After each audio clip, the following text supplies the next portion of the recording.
Shalom, kasih karunia dan damai sejahtera dari Tuhan kita Yesus Kristus ada dalam kehidupan saudara. Kita berjumpa kembali dalam renungan mingguan hari ini Jumat 8 Mei 2026. Renungan didasarkan dari Mazmur 66 ayat 16 sampai dengan 20. Sebelum kita merenungkan kebenaran sabdanya, mari kita menyatukan hati di dalam doa. Bapa yang penuh kasih, kami ucap syukur untuk kebaikan, kemurahan, dan pertolongan-Mu yang senantiasa hadir, memberkati dan menolong kami. Kami yakin itulah kuasa dan kasih-Mu yang terus Kau nampakkan sepanjang kehidupan kami, yang menegaskan bahwa Engkau hidup dan hadir, ya Tuhan Yesus. Kami ucap syukur. Maka kehadiran-Mu itulah yang hari ini Kau nampakkan pula melalui kebenaran sabda-Mu yang hendak kami renungkan bersama. Untuk itu ya Tuhan Yesus, berfirmanlah, kami siap mendengar dan melakukan kebenaran sabda-Mu. Mampukan kami mengerti dari setiap kebenaran-Mu itu. Dan kami mohon ampun ya Tuhan Yesus atas setiap dosa dan pelanggaran kami. Kami percaya ya Tuhan Yesus, ya Roh Kudus, Engkau memberikan pengampunan kepada kami. Hanya di dalam nama dan kuasa-Mu ya Tuhan Yesus, sang sumber kehidupan dan keselamatan. Kami naikkan doa ini dengan bersyukur dan percaya. Amin. Mazmur 66 ayat 16 sampai dengan 20, demikian sabda Tuhan. Nyanyian syukur karena orang Israel tertolong. Marilah, dengarlah hai kamu sekalian yang takut akan Allah. Aku hendak menceritakan apa yang dilakukannya terhadap diriku. Kepadanya aku telah berseru dengan mulutku. Kini dengan lidahku aku menyanyikan pujian. Seandainya ada niat jahat dalam hatiku, tentulah Tuhan tidak mau mendengar. Sesungguhnya Allah telah mendengar, Ia telah memperhatikan doa yang kuucapkan. Terpujilah Allah yang tidak menolak doaku dan tidak menjauhkan kasih setia-Nya daripadaku. Berbahagialah kita yang merenungkan sabda Tuhan dan berbahagialah kita yang percaya. Haleluya. Amin. Eyang Kakung, Eyang Putri, Bapak, Ibu, Saudara, dan anak-anak, tema renungan mingguan hari ini Jumat 8 Mei 2026 adalah menceritakan. Setiap hari tentu kita berkata-kata. Dan dalam kata-kata itu kita sedang bercerita. Dalam bahasa sekarang sedang menarasikan. Kata-kata itulah yang menunjukkan, menegaskan bahwa kita berdialog dengan yang ada di sekitar kita. Ya, pasangan hidup kita, anak-anak, saudara, teman kerja, gereja, masyarakat, dan lain sebagainya. Dan dialognya menjadi sangat terbuka kepada yang dikasihi dan juga kepada yang tanda kutip sedang punya persoalan dengan kita.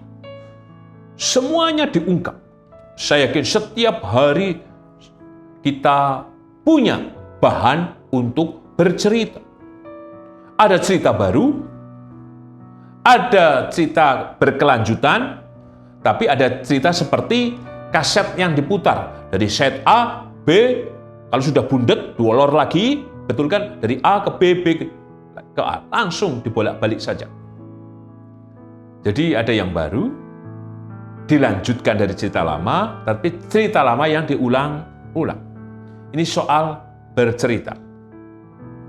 Dan soal cerita ini tentu adalah bagian dari sebuah pengalaman dalam ingatan kita. Dan itu membekas. Kalau tidak membekas, maka tidak akan diceritakan. Sang pemazmur juga sedang mengungkapkan apa yang membekas di dalam dirinya.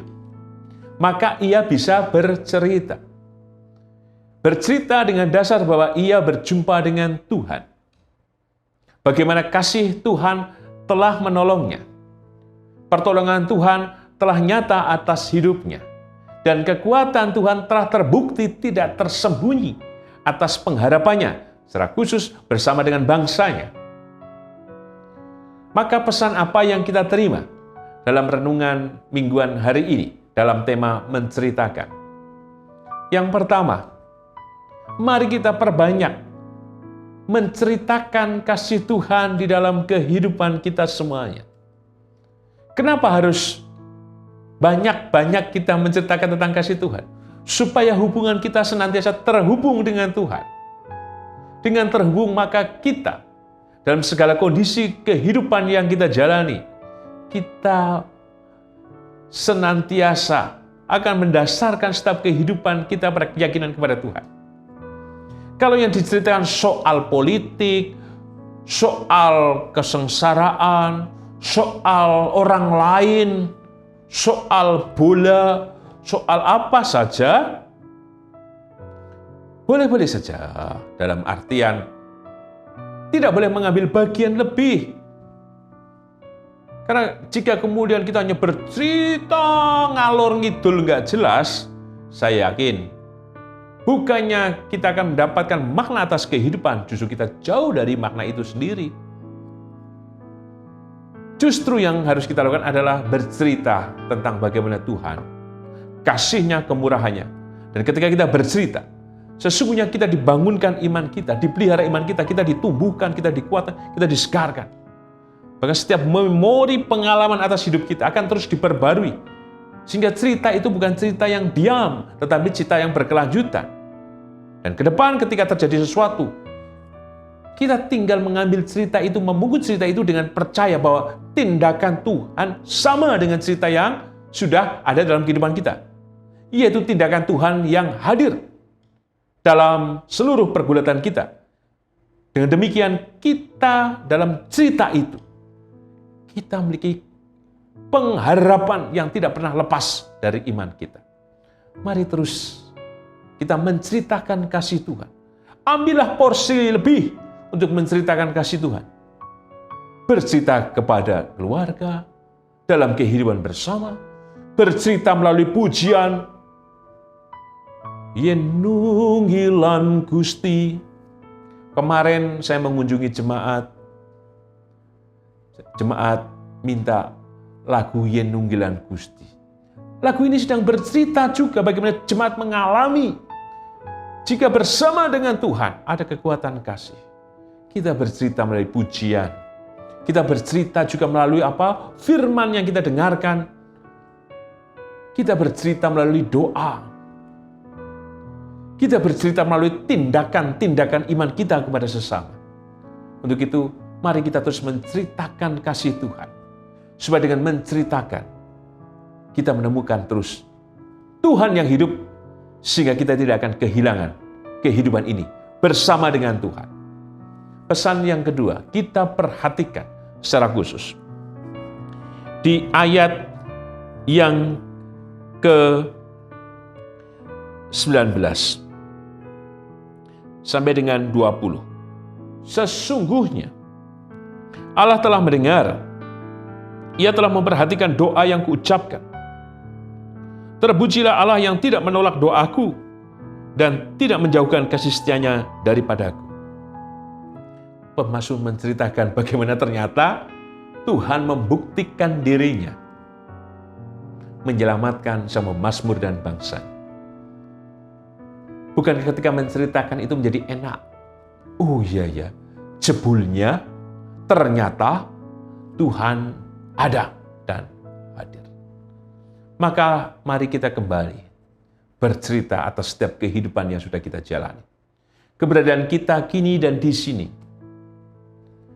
Ada cerita-cerita di dalamnya yang luas, yang penuh, di mana Tuhan telah memberkati dan menolong kita semuanya. Mari kita ulang kembali, kita putar kembali cerita-cerita bersama dengan Tuhan. Supaya ketika kita bercerita, kita mengalami kembali, merasakan kembali, dan kita diteguhkan bahwa sesungguhnya seperti di ayat yang ke-20 dan 19, Tuhan telah memperhatikan doa kita. Tuhan tidak menolak doa kita. Maka dalam kehidupan kita ke depan, kita diteguhkan untuk terus percaya bahwa Tuhan mendengar dan Tuhan tidak menolak doa kita. Untuk itu, mari kita terus bercerita. Bercerita akan apa yang dilakukan Tuhan di dalam kehidupan kita. Di ayat yang ke-16, aku hendak menceritakan apa yang dilakukannya terhadap diriku. inilah yang menjadi penutup. Di ayat yang ke-16, aku hendak menceritakan apa yang dilakukannya terhadap diriku. Maka dari setiap pengalaman hidup kita, dengan kita menelusur ulang cara kerja Tuhan yang menyelamatkan kita, maka kita pun tidak akan kehilangan kehidupan itu sendiri, karena kita meyakini bahwa Tuhan yang bertindak adalah Tuhan yang mengulang kembali cerita-cerita kasih-Nya sepanjang kehidupan kita, kini dan sepanjang masa. Amin. Mari kita menyatukan hati di dalam doa. Bapa yang penuh kasih, kami ucap syukur untuk kebahagiaan sukacita oleh kebenaran sabda-Mu yang telah kami renungkan bersama. Bila kami terus bercerita tentang-Mu Tuhan, dalam doa, dalam pengharapan, dalam ibadah, dalam pujian kami, supaya seluruh kehidupan kami didasari pada cerita-cerita pengalaman dan terlebih kehadiran-Mu Tuhan dalam hidup kami.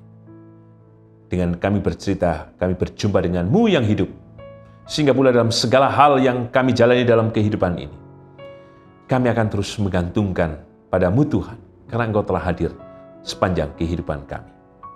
Karena Engkau hadir sepanjang hidup kami yakin Engkau memberkati secara khusus kehidupan Ibu Tugira Sariman, Ibu Rusmiati Suharti, Bapak Priyono, Ibu Murjangkung, Ibu Endang Karno, Ibu Kun Mariatin Subarti, Bapak Saharun, Ibu Purwo Sudarmo, Bapak Badri Benyamin, Ibu Sari Budi Santoso, Bapak Christian Dauribu, Bapak Elias Sariman, Bapak dan Ibu Sunato Saputro, Ibu Marti Utomo, Ibu Yatmiartini Rusdi, Ibu Sri Suwarsi Rahayu. Demikian juga Engkau memberkati kehidupan Ibu Ami Browo, anak Amoresia, Ibu Sri Utami Suprapto, Bapak Sulistanto Biaki, Ibu Endang Joko Widodo, Bapak Cahyo Muntadi, Ibu Indira Puspasari, Bapak Warsito Utomo, Ibu Endang Joko Triyono, Ibu Ana Rosalia, Bapak Edwin Kursma Yulianto, Bapak Pendeta Emeritus Dwi Edi Nugroho, Ibu Erni Tanisip Nasution, Bapak Hadi Wahyono, Bapak Slamet Sunarno, Bapak Soni Marvianto, anak Nasya Alana, Ibu Ramijo. Demikian juga di dalam kehidupan Bapak Yunanto Hariwibowo, Ibu Bari Astuti, Ibu Frida, Saudara Gilbert.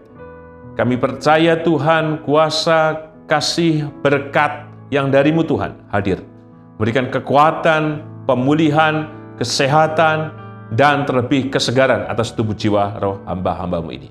Berkatilah seluruh keluarga yang mendampingi, Engkau memberikan kesabaran, kekuatan, dan berkat-Mu melimpah hadir atas kehidupan keluarga ini Tuhan. Demikian juga memberkati setiap pengharapan kami, Engkau mengetahui dari setiap apapun menjadi permohonan kami Tuhan.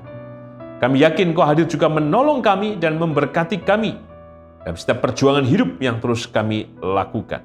Engkau tidak pernah meninggalkan kami, dan Engkau terus menyatakan kasih-Mu yang menyelamatkan di dalam kehidupan kami dan bersama dengan keluarga kami. Berkati anak cucu kami ya Tuhan, dalam kehidupan rumah tangga mereka, dalam usaha dan pekerjaan mereka, dalam hal apapun yang mereka kerjakan, berkatilah. Khususnya anak dan cucu kami yang hendak melanjutkan pada tingkat yang lebih tinggi, khususnya anak kami di tingkat SMA yang sudah berjuang untuk memasuki perguruan tinggi. Berkatilah mereka Tuhan, dalam setiap usaha yang mereka lakukan. Kami kan mukjizat-Mu berkarya. Demikian juga anak kami yang akan bekerja, tolonglah Tuhan. Dalam masa yang tidak gampang ini, kami yakin Engkau memberikan juga peluang dan kesempatan untuk anak kami boleh memperoleh pekerjaan. Demikian juga untuk anak-anak kami di tingkat SD dan SMP yang sedang mengikuti ujian asesmen akhir jenjang. Berkati Tuhan anak-anak kami, dan dari setiap apa yang mereka telah lakukan dengan sungguh-sungguh dan usaha yang keras. Berkati, sehingga mereka nanti pada nilai yang didapat benar-benar sesuai dengan harapan mereka, sehingga mereka bisa bersekolah sesuai dengan sekolah yang mereka harapkan pada tingkat SMP dan SMA. Kami yakin berkati anak-anak kami Tuhan. Demikian juga Engkau berkati gereja-Mu GKJ Sarimulyo dalam kasih, kemurahan, dan keselamatan yang dari-Mu. Dan anugerah-Mu terjadi juga atas bangsa dan negara kami, dan Engkau menyatakan juga Tuhan damai sejahtera-Mu atas bumi ini. Di dalam nama dan kuasa-Mu ya Tuhan Yesus, Sang Sumber kehidupan dan keselamatan, kami naikkan doa ini dengan berserah, bersyukur, dan percaya. Amin. Tuhan Yesus memberkati Eyang Kakung, Eyang Putri, Bapak Ibu Saudara, dan anak-anak kini dan selamanya. Amin.